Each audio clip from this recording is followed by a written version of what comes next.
Anybody who borrows money to have a wedding ceremony, I see you like you are very foolish. Hi, and welcome to my YouTube channel. My name is Tatas Caritas. Everybody else calls me Tatas. This is me being consistent, and so forget about however format this is going to be. Just stick with me and let's have this conversation quickly, and then we can proceed in life. Anyway, if you're new here, thank you so much for coming. All right, thank you for sharing. Subscribe, like, comment. Let me know your thoughts on what I'm about to talk about today real quick. Let's get into the video. So there has been a lot of I've seen a lot of videos about wedding ceremonies in Ghana, and I have also seen a lot of our men of God advise young people not to have sort of like a lavish weddings. Don't have lavish weddings. If you find some small money, go into some corner, get married, and that's all that is important. What is important is that let me say that what is important is that you are married, and that's all that it says. Now, for a young woman like me, I'm going to be as honest as possible with you. In my early 20s, I envisioned a very best wedding. You know, that wedding that your friends are there, is giving vibes, the talk of town. I envisioned it. I didn't have money, but I envisioned it. I envisioned that me and my future husband will do that kind of wedding that nobody ever forgets. For the trends. I've been of that school of thought before, but growth will do something to you. Growth will move you from a certain place to a certain place. Currently, if I had my way, my future ceremony, I will do it quickly in a sitting room and everybody will vamoose. But every day I remember that I'm an only child, and that day will mean so much to my mother, and so there are certain things I need to consider for the joy of my mother and me. My mother has done so much for me that I would definitely want to honor her with this day. That being said, you are very, very, very foolish if you go and borrow money to do wedding. Sometimes then you can common sense of fear and few. The people that you want to go and show a lavish wedding, they don't care about you. You see, social media, it can be kind, it can be unkind. But recent, I have realized that social media can really be unkind. Somebody will go and find their choice of partner, do wedding, do live blogging, all of those things, come and put it on the internet. Then somebody who cannot even talk to you when they see you will come and tell you that, look at the guy, look at the girl, look at her shoe, look at her this. Meanwhile, you, the bride or the groom, this is your spec that you have gone for. But once the content is out there, it's almost like you've invited the wolves to come and have something to talk about. Personally, I don't have a problem with people having live blogging,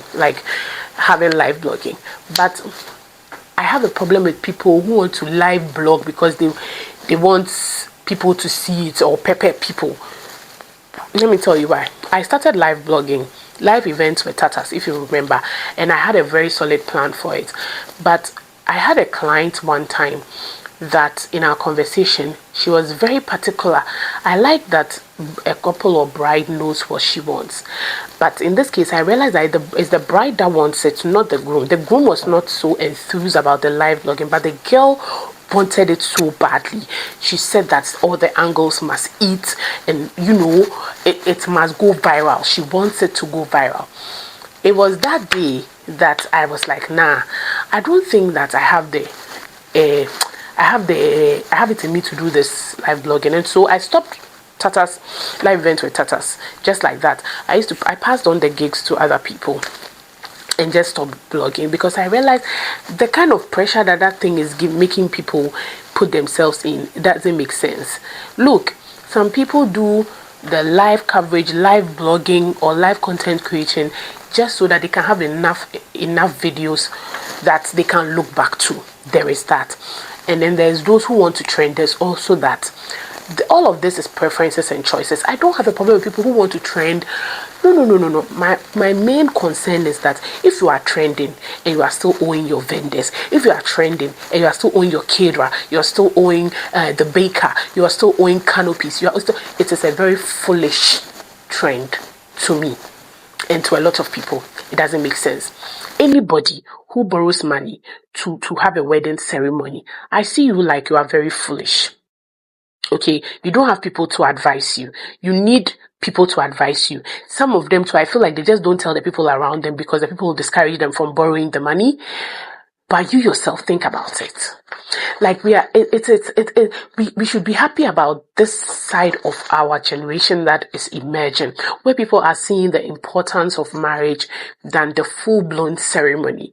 Like when you marry, do you know that you have to think of where to stay if you and your partner don't have a house, like you've not built a house? Do you know that you have to eat after the marriage? Do you know that you have to have a day-to-day like livelihood, bills? You are about to get pregnant, you're about to have kids, because most of the people who get married immediately want to have children. What plan do you have for the children that you want to have exactly 1 year after the marriage? Do you have some insurance, or do you have some educational policy that you're going to use to pay that? You see, some of all these things are things you should think about. Okay, how you are going to live within your means as you progress in life. Marriage is a good thing. Don't forget that. I always say this whenever I'm praying for my friends who are getting married. I say this thing: may the blessing that comes with marriage follow you, because marriage honors God. It's a good thing. And so there are some blessings that comes with marriage. You see, there are some people their life may look shaky, and when they marry, there's some stability suddenly, and then they progress. A lot of people's progress most of the times is connected to the marriage and the person that they marry. And that is why a lot of pastors say that take your time when you're getting married. Make sure you are marrying the right person. Don't marry wrong. Like all of these things. There are some blessings that are tied to the union. He who finds a wife finds a good thing and favor from God. There are some favors that as a husband or as a man you will not find until you find the wife. The wife is the one holding that favor. It's biblical. God has given it to them. And so when you're trying to get married, find the right person. Find somebody who aligns in your thinking, so that you guys can come together to do what is good for you and what will make you happy. The way these days, every 2 seconds when we wake up, there's divorce. The divorce rate and the infidelity rates in our generation is also very, very, very extremely high. And one thing I hope that people understand is that starting a marriage in debt is just a wrong foot. I'm not married. Don't get me wrong. I'm not married. I'm just learning so much from sermons and life experiences with people. Like, I talk to a lot of married people. I have a lot of married friends, and I inquire from them, because if one day I also want to get married and I want to do right by myself and my partner and my children and my beautiful incoming little family that I will have. And so I like to learn. Look, you cannot start your marriage in debt. You cannot start your marriage in debt. You cannot start your marriage in debt. I'm repeating it. You cannot start your marriage in debt. Please cut your coat according to your size when it comes to wedding planning and those things. In other things like ambition and all, this year we are not cutting our coat according to our size. I go cut my coat oversized this year. I know waka reach here just to waka reach here. Please, ambition, business, all of those ones, we are not cutting our coat to our size. We are moving with audacity. But you see, wedding planning, if you are going through some this year, please cut the coat according to your size. Please and please and please again. Please again. What is wrong with some of us? The pressure is too much. You see, vendors and all those people, they don't take their money. And I applaud my vendors for that. They will take their money. They don't care. They will take their money. So they are doing their job. So they'll take their money. No vendor is coming to advise you too much. If they advise you 1, 2, and still you want to stick to elaborate and lavish, don't take their money. Now when I want the car. Now when I want to mean nanti chrome because of the car. Uko restaurant now tete. Uko ha now tete. Freedom is good. So do things so that you can have your freedom. All right. The people you want to please, they don't really like you like that. They don't care about you like that. So do things within your means. I hope that a lot of people come into that level of growth where when it comes to these things, you really don't have to please anybody. Your happiness is important. If you want to have an intimate wedding, have it. Nobody can beat you. Nobody can do anything to you. Invite who you want to invite. And you see 2026, when some obian fro wedding, and you're by force, obian fro wedding, one kwa obewu, one kwa wumu. Just stay in your house. Don't carry grudge because people want to cut their coat according to their size.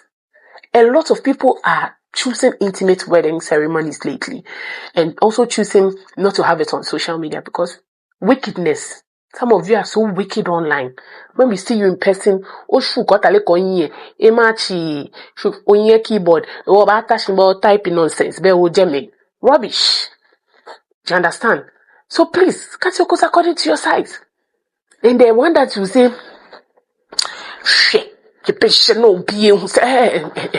remember that one plate per head, food no, per head no. See, the cheapest you probably get is 100 cedis. I went to go and check some people's own. When a friend of mine was getting married before I came to this place. Look, 250. They have 200, 250, 150. Calculate 500 people times 250. Also calculate 100 people over times 150. Cut your coat according to your size. I beg. Do something simple, beautiful, and go your way if that's what you can afford. But you see, if you have the money and you want to splurge and have memories, I'm telling you, go all out and enjoy your day. Go all out and enjoy your day. I am of the school of thought that do small thing now, 10 years later, blow it up with some party, massive, sick party, and enjoy yourself because God has been good. We will lie no. So we can stop some of these things. Say vendor be arrest couple be because some of the stories that I've heard, God, your jaw will hang. Somebody that I know, vendor went to arrest a couple. The honeymoon crowd, they were doing it in their house.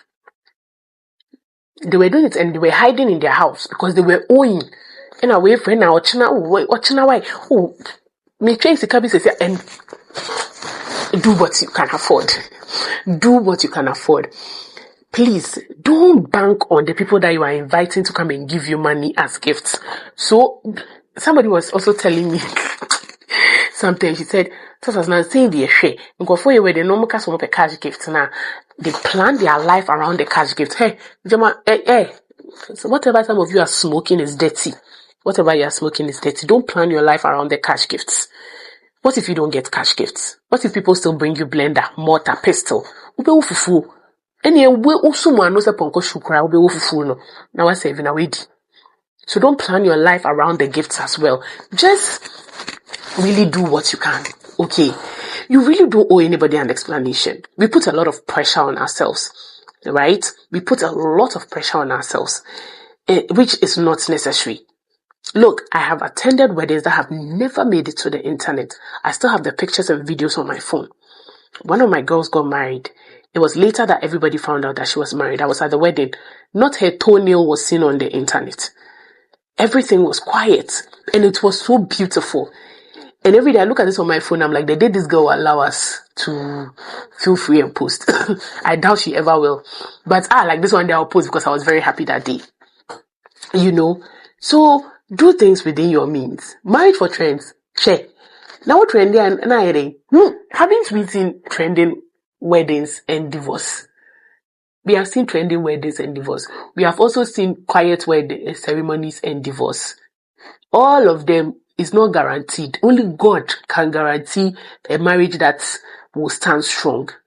So in all of these things, let your foundation also be God. Because a beautiful ceremony doesn't equate a beautiful marriage. A quiet ceremony doesn't equate a quiet marriage as well. Anyway, I want to hear your thoughts in the comment section. Tell me. Tell me why. Because Anyway, I just needed to show up like I said I would. I don't care if the aesthetics are not what I want it to be. I said I was going to show up every week at least once to be able to drop a video. So this is my submission for the day, for today. And if you're wondering what God thinks about you, God thinks that you are meant to shake up the world, be a mover and a shaker of this world, period. You cannot be anything less, okay? And so I'm going to bring today's video to an end. Please take care and have a wonderful, wonderful, wonderful weekend and be good. All right? Okay. Thank you so much. Don't forget to subscribe. See you in the next video. Bye-bye. Mwah.